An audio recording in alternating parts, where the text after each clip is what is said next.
And good afternoon, y'allers. Welcome to YALLWrite's exciting panel called How Do You Plan a Series? Hopefully you've been with us all day. We've been having a blast. We've been piling up the views and the tech seems to be working. So everybody's been having a good time and we hope you will stay with us for this exciting panel. I want to quickly say that this is sponsored by Flatiron and there is a giveaway. I see you saw the slide probably a second ago. The Enchante Duology, 50 lucky winners will get an e-galley of All That Glitters and Everything Burns by Guida Trelise. And I should have practiced all of those words, so if I mispronounced any of that, my apologies. We are going to talk about series. There's a little blurb here. It says, one book is hard enough. Multiple books that stand out on their own, but also tell a larger story is a daunting task to so many writers. How do you do it? So that's what we're going to talk about. It's going to be freewheeling, and we've got an amazing group of authors. So I'm going to just sort of shout them out one at a time. We have Stephanie Garber, who's written Caraval, Legendary and Finale, the Caraval series. And we also have Marie Lu, who's written Legend, Young Elites, Warcross, Kingdom of Back, Sky Hunter, a lot of stuff. We've accomplished group that we're going to have here today. Speaking of accomplished, we have Garth Nix with the Old Kingdom, Seven Tower, the Key to the Kingdom series, and a new one called The Left-Handed Booksellers of London, excuse me. And finally, Tochi Onyebuchi with Crown of Thunder, War Girls, Riot Baby, Rebel Sisters. So first thing I do, and this is the only time we're going to do this, we're just going to go around real quick, and everyone's going to say what you're working on right now, what you want to tell the audience about your current project. So Marie, you're the shortest. We're going to start with you. Okay, thanks, Wendy. Hi, I'm Marie. I'm currently working on the sequel to Sky Hunter, which is my current series. This is going to be a duology.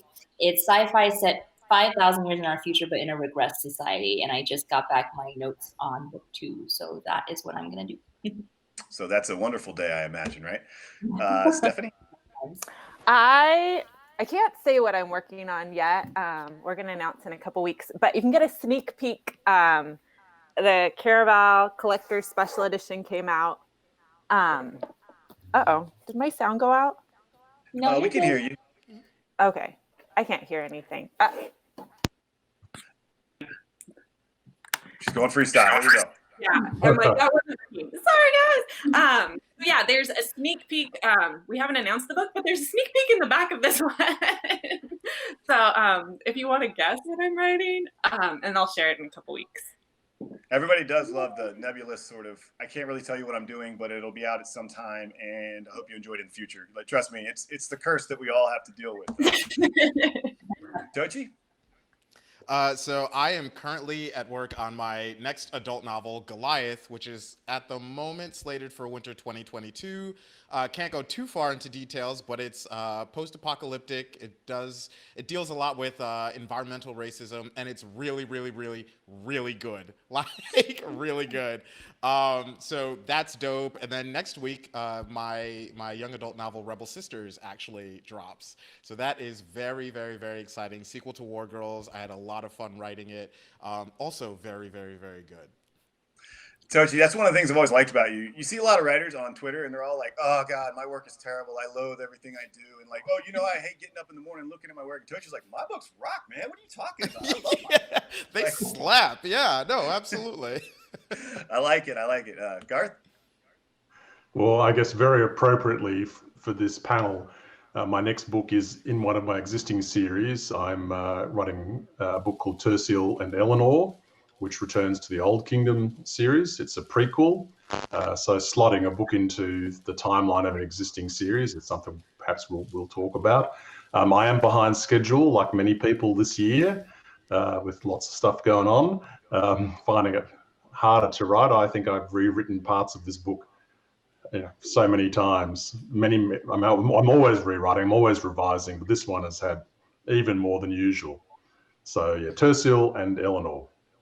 Yeah, we've been hearing a lot throughout the day of people that are like, I finally feel like I can write now. Suddenly, I think there's going to be a huge burst of productivity coming in the book world. So everyone can look forward to that. So I'm just going to start off with the most basic question for you guys tossed around. Like, when you're thinking about an idea and you're thinking about a story, are you thinking in series?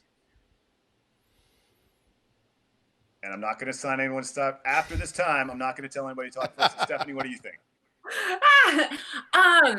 I think, okay, I can honestly say no, because I remember the book I'm finishing now, when I called my editor, I had sold a different book, and I got inspired to write this book in this really dramatic fashion. And I called her and I was like, Sarah, this is the book that I have to write, and it'll feel like this, and this will happen, and this will happen. And I just have no idea how it ends or if it's a series, but I promise it'll be really fun and magical and exciting. So no, I have no idea that I'm planning a series when I start.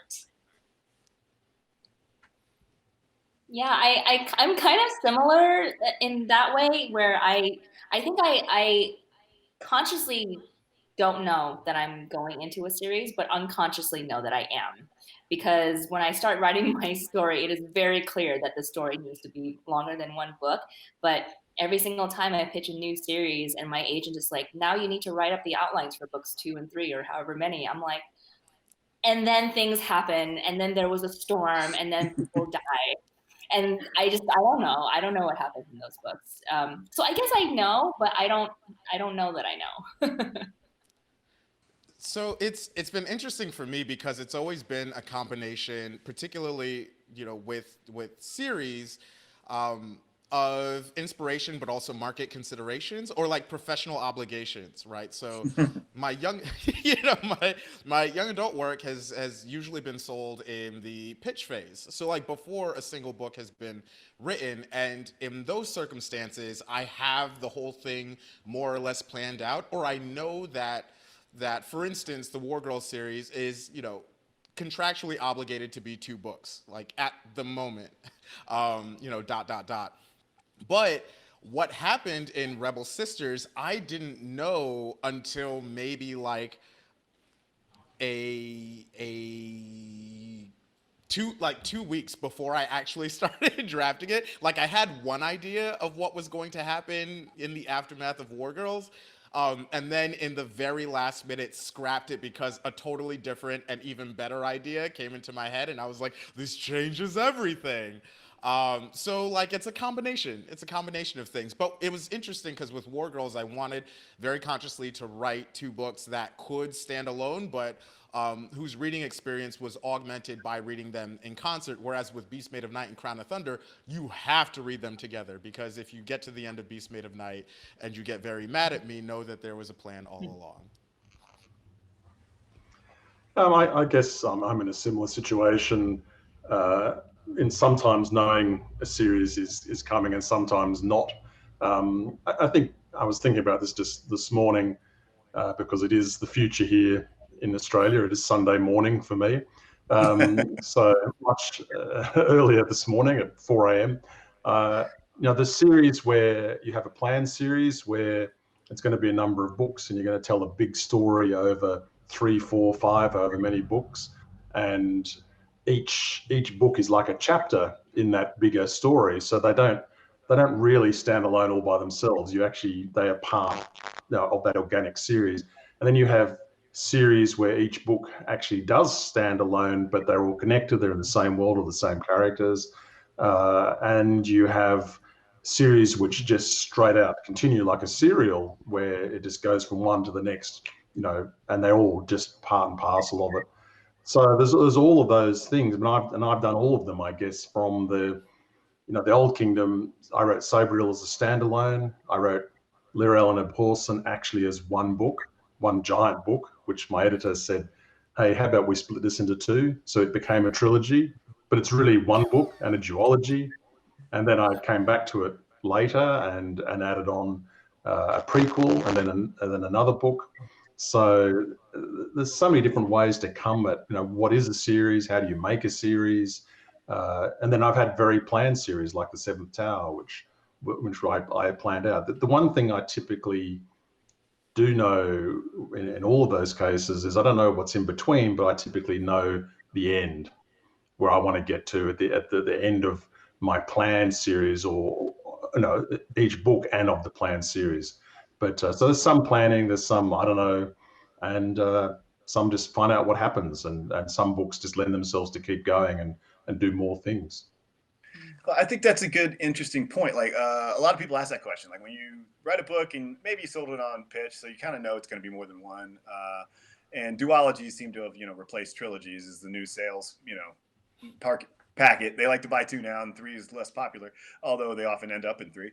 But do you know the ending? Like, do you guys usually, when you have an idea and you think it might be a series, like, do you know the ending before you begin the series at all? Or do you just know the first chapter, but you feel like there's going to be a lot more? I mean, I know sorry. Oh, go ahead, Garth. Sorry. No, I know the feel of the ending without necessarily knowing the detail, if that makes sense.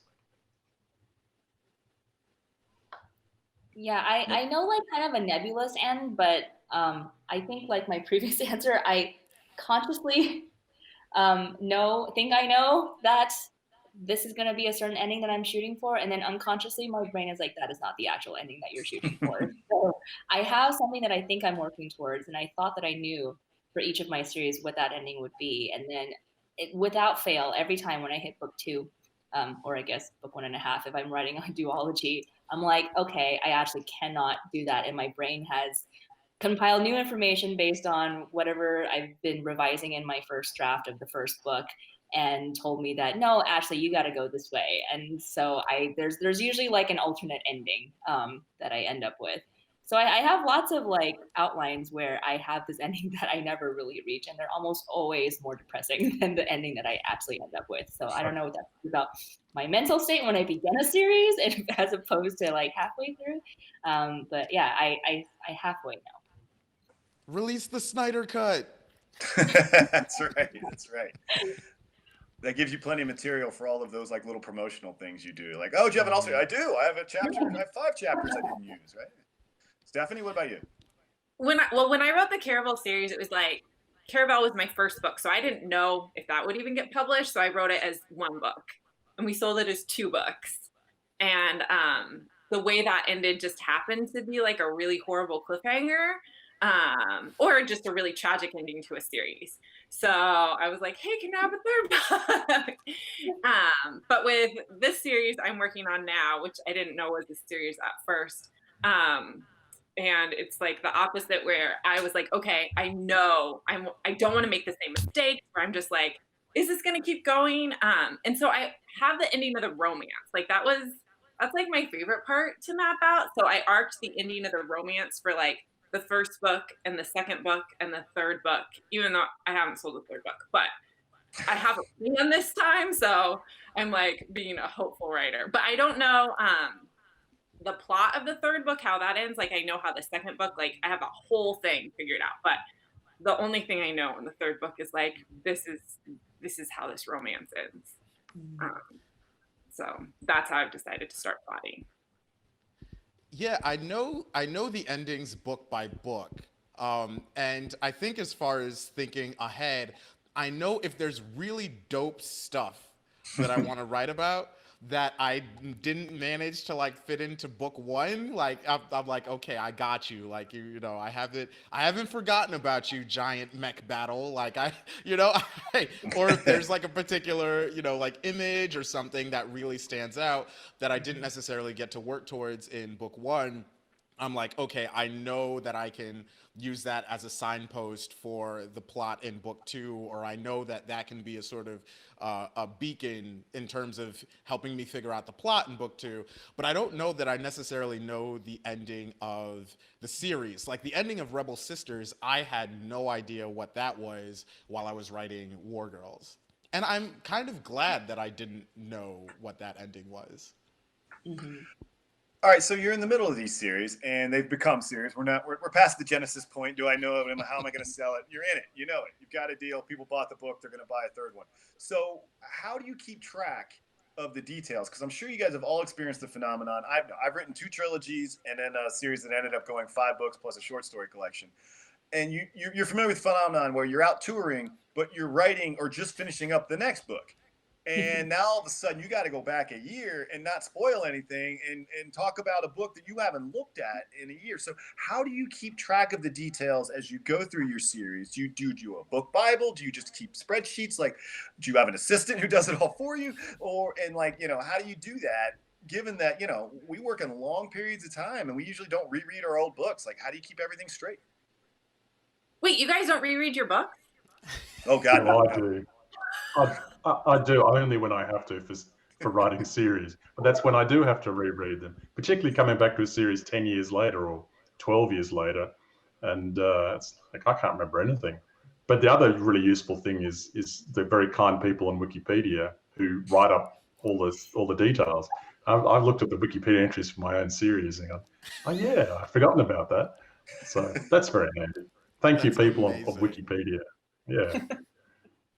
And What about you, rereading. Marie?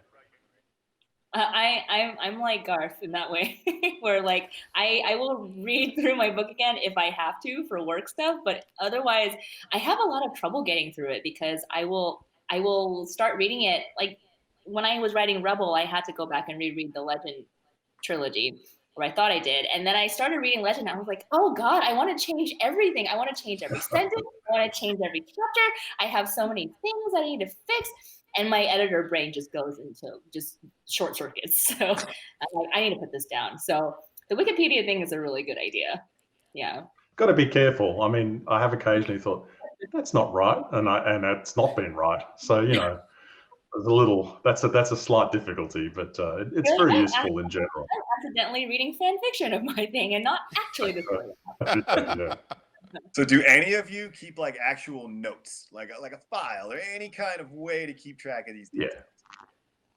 I don't keep notes, but I'm more like, as I'm writing, will keep notes for what I'm going to do in the future. So like I'm almost done with this book, and I have a whole like wall of index cards with like, remember to put this in the next book. Remember to mention this. Remember to come back to this. Don't forget this. Do this, do this, do this. So it's like, I don't keep like notes of what I've done, but I just tell myself like, hey, go back to this. Don't forget this. Like, so that's how I kind of do it. And then I do reread, because otherwise I will completely forget. And my editor will tell me like, hey, you might want to reread your books because I don't think this fits in your world.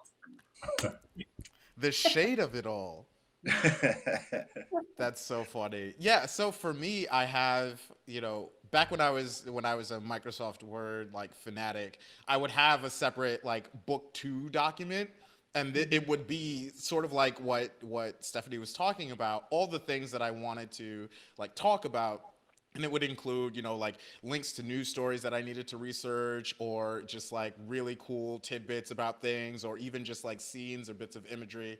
And now that I have been a Scrivener convert, I have like a space in the project where I keep all of those notes. And so it'll literally be called like book 2 and it will have, there'll be like a links document, there'll be, like potential plot points, all that stuff, various character details.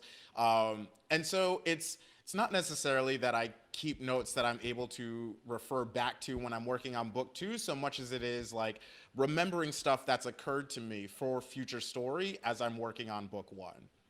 Yeah, I tell you, Scrivener is, if you're not a convert, I understand it's a high entry fee to get into it, but if you do, it is amazing because you can keep all those character sketches and all those other files right in one file, just like a big bouquet of information. I'm with you, Tochi. I love Scrivener, having left the slavery of the Microsoft universe, where no matter what you do, you have to turn it into like Microsoft 2001 to turn it into your publisher. So it's nice to work in a different program every now and again. Exactly, and it's. Yeah. You can be as chaotic or as organized as you want within Scrivener. Like you can calibrate that. Like when I was in Microsoft Word, it was bedlam. Like there were documents all over separate documents all over the place. Like you had to memorize what the file names were for specific things because it was not intuitive at all. But with Scrivener, you can kind of sort of do the same thing if that's your vibe, but it's within this safe space of organization. Yeah. Okay, I gotta try this because I've tried multiple times to get into Scrivener and I haven't gotten over that hump yet of, discovering a new thing. So I'm gonna try again because I have that chaotic brain where like my files are all over the place and I always try to make it organized, but now I have like random notes on my phone and random notes in like Yep. doc and Yep. name my But file. it worked. Final, new Bible. Okay, like, final _ final. Like, yeah. But then you end up with like final 2.0, and you're like, what is that? But it does actually work. I mean, I actually like the chaotic system, and I have notes on my phone. I have notes on various different computers, which notionally, sync in the cloud. And I have handwritten notes in notebooks, which I have to sometimes look through 5 notebooks to discover something I think I wrote down 3 years ago, but I'm not sure. But the process of doing that, I find, is very helpful. I have used Scrivener, but it's maybe, I don't know, it's too organized for me. It works too well. I'm not sure. I actually like the experience of, yeah, I'm sure I wrote something about that sometime. And then I take the time out to go through all my various disorganized thoughts on various media. And That's how you that end process, up in the Google hole. but that process helps me work out what I'm trying to do. I may never find the thing that I thought I wrote, but I don't need to, because I work out what I need to do even without finding the note. So It's about the journey. yeah, it's the journey. Yeah. I'm not actually sure how replicable this process is, but it works for me. This has gotten me curious about a question that none of you might want to answer, but I'm really curious since we're talking about like keeping track of things. Do you guys ever cheat? Do you know, oh, this, I shouldn't be able to do this in my world, or I can't do this, but like no one's gonna remember, or like you get around something where it's like, you really want to do this, so you like kind of cheat in your own books or break your own rules on purpose. I retcon a lot, but like part of that is having grown up in like the comic book age and everything, where all these Marvel comics where a character will die, but it will turn out that it was actually a clone of the character who died, and the real character was actually like wrapped up in a space pod, or something like that, and there was a whole storyline with that. So like if you can come up with a convincing enough explanation to all of a sudden change a very important facet of your character, like I'm all for it. I am all for it. Yeah, I don't think it's cheating. I think it's just working out how to make it work. So that's kind of what you're always doing anyway. It was another time, another universe. That didn't happen. You've got to be better Exactly. than that. But when Marvel do that. But I think in books we have to possibly work harder. But I do think it's just part of making it work. And if you can make it work, that's fine. I mean, if you can make people believe it, that's the whole deal. I think we've all experienced that point when you go back through your old books and you find the one line that was a throwaway in book, end of book 1 or early 2, and you're like, no, but everyone's like 2/3 of my last idea, so you got to figure out a way to get it past like one line. Yep. Like there's not a lake there, like, but there needs to be, so it's always fun.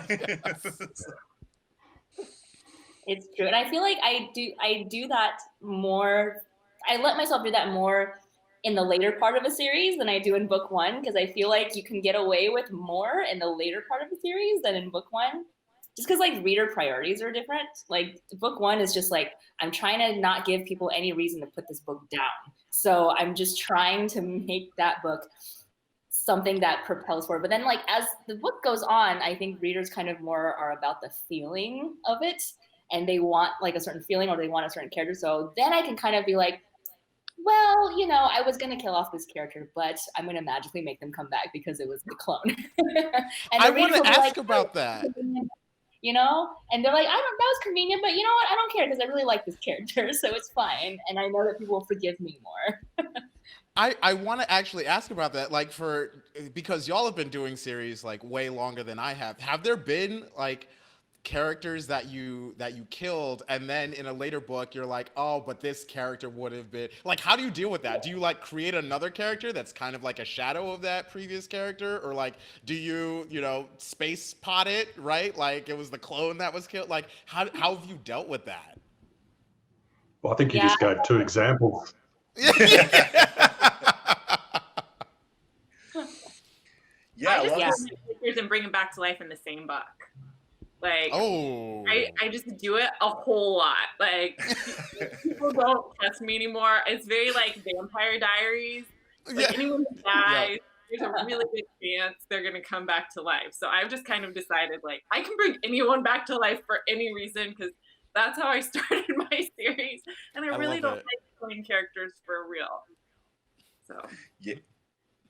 Just to springboard, that's a great question. Like, have any characters in your series, like you wrote them in for a specific purpose and they were to serve like part 3 of book 1, and you just liked them so much they forced their way into your series and suddenly were a long-running major character in your book that was never intended? Like, have you had that phenomenon occur?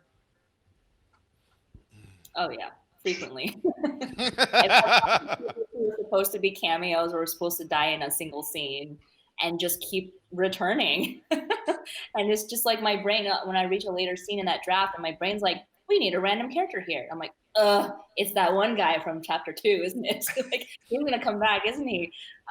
This happened all the time in Legend. Like, Thomas was a character that's supposed to appear. He was supposed to give the main character a ride in chapter 1 and never appear again. And then he just kept coming back. And it was like book 3 and he's still there. And I'm like, oh my God, when are you going to go? Yeah, so yes, the answer is yes.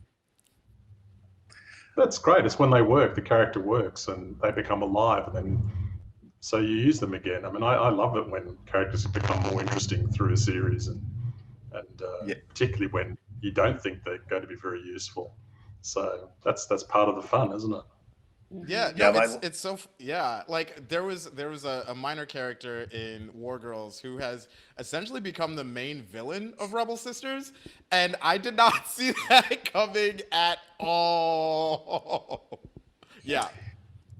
Yeah, I once got a note from my longtime editor, Ari Lewin, who was just basically like, hey, I'm really liking this, but you're doing it again. And I'm like, doing what again? She's like, well, you always like your antagonists more than your protagonists. And they start to take over the story, and you're giving all your good lines to the antagonist. You're basically making her move the action. I was like, you can't do that. You have to stick with the characters that you've chosen. You can make, but I'm like, but I like her so much more. You know, and I was like, you can't do that. You know, you gotta stay with it. So oftentimes these characters just pop out and I'm like, I just like writing you more, so you're going to be a major character. So I'm glad it's not the only one that it happens to.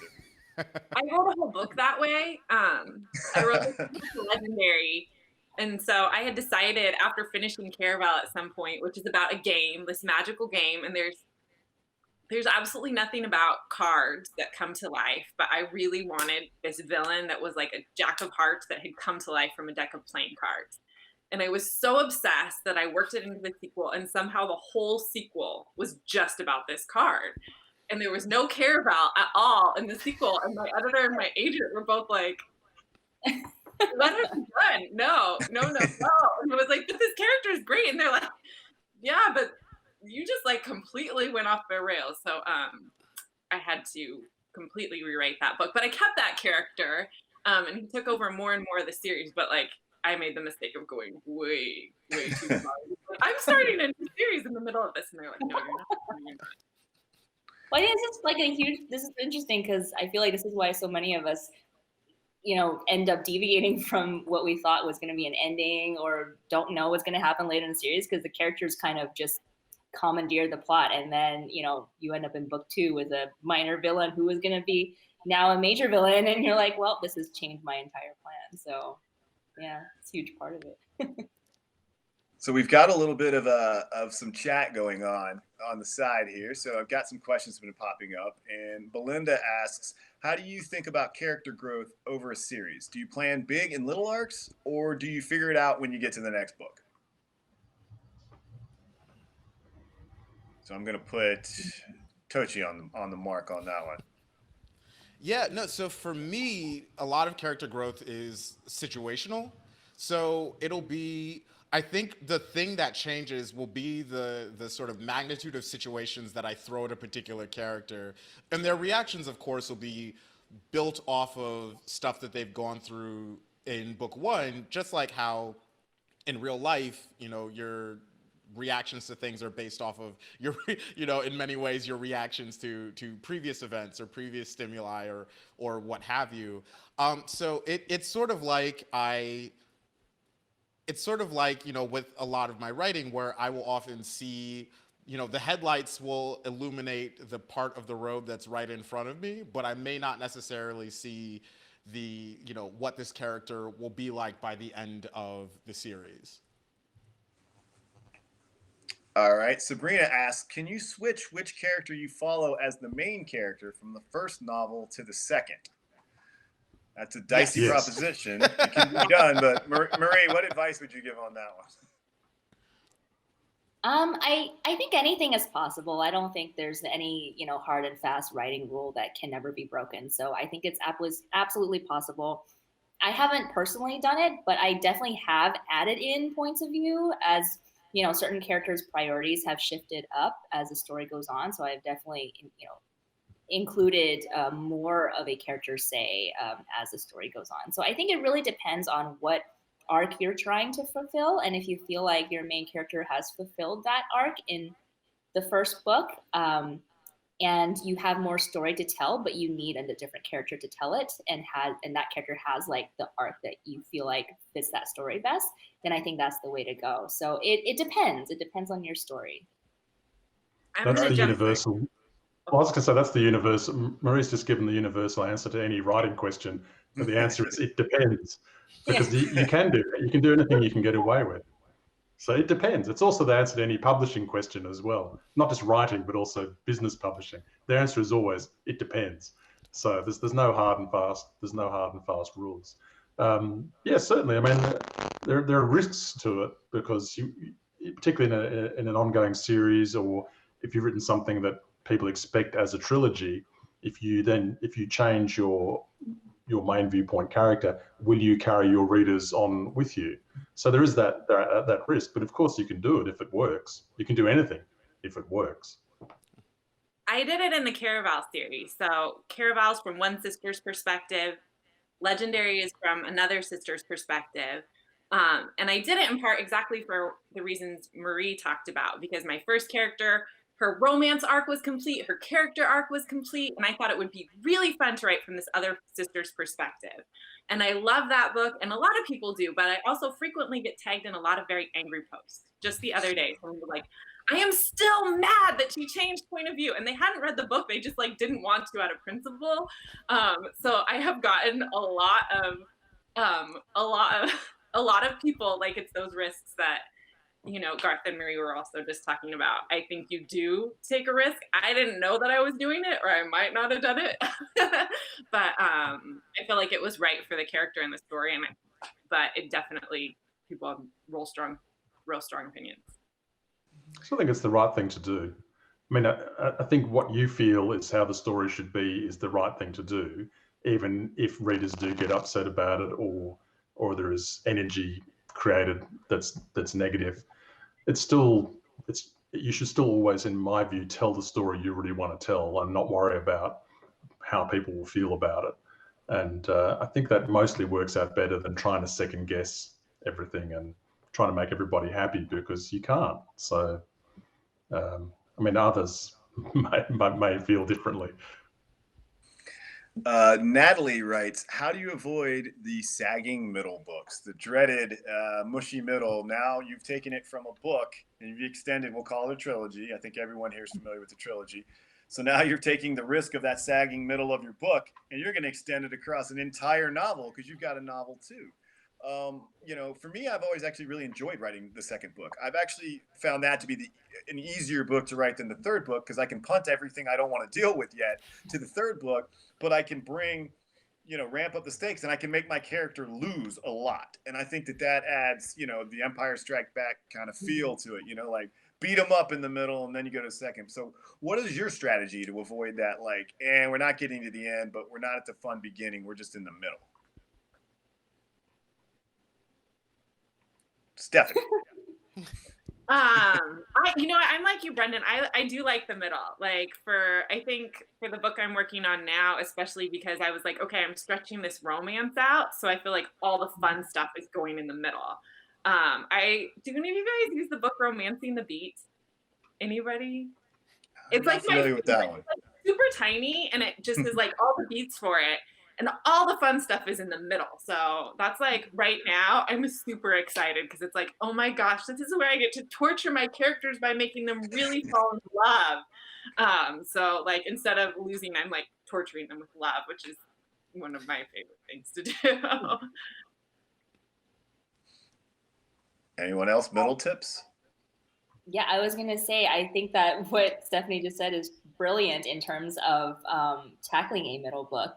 Because again, I think that when the reader hits that second book, their priorities have shifted from what they wanted in the first book. And the first book is like, I want a fun, fast read, is usually what I'm going in for, a series. And so that's what I try to give people in book one. But then in book two, sometimes I will try to apply the same brain that I applied book 1 into book 2, and that's where I get stuck, because the story doesn't need that necessarily in book 2. Now it's become about what characters are the readers hungering more for, and where do they want those characters' feelings to go, and their emotional arcs to go. So for me, I feel like the direction now shifts into, you have a little bit more room to slow the story down. Like, you don't have to have like an explosion open book 2. It's more like, this character has so much angst, or this character has so much romance, like Stephanie was saying. And that's what the readers are actually looking for. And I think once we free ourselves to thinking that every book needs its own, beat pattern, as opposed to, trying to make the same thing happen over and over, I think it makes it a little bit easier to think about that book. All right, so we discussed the beginning, our planning or lack thereof, as it seems apparent with this group. And we talked about the middle, how you're going to get through to the ending. But now you've done your series, you've completed it, you've put a bow on what you wanted, and a certain segment of your fan base hates it. How do you deal with the fact that you ended the book in a way that many people, no matter what you do, aren't going to be happy because it's not what they wanted? Garth, you got an idea on that one? Tochi, you go. Well, I was just gonna say, it's like Garth was saying earlier. You can't make everyone happy. You're not jollof rice. Like, just be true to your story. That's what I was going to say anyway. Just move on. Write another book. You can't make everybody happy. You can't even make the majority of people happy necessarily. But you can write the book you want to write, and if it doesn't work, write another one. I mean, that like, it depends. That's kind of the universal answer to any publishing problem: is write more. Every new book is another spin of the wheel. It's another chance to see what happens. So.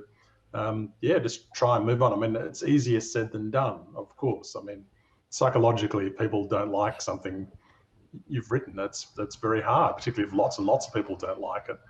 But I don't know any way to deal with it other than to move on and just to write more stuff. I mean, maybe others do know how better to deal with these things. You can make yourself happy. Yeah. I also think you can't really hate the ending of something if you didn't really love it. Like, I think of endings that I really hated that I think a lot of people hated, like Game of Thrones. And I think it's in part because I loved Game of Thrones so much. And so even if they had a better ending, I don't know that there would have been any ending that would have made me, but so I don't know. I try to comfort myself with saying that. Like, if people have strong feelings, at least they have feelings. At least they finished it. Like, I mean, I think the worst would be if it was like, yeah, everyone was like, I DNF'd this one. I DNF'd this one. It got boring. Yeah. So I would take Agreed. It.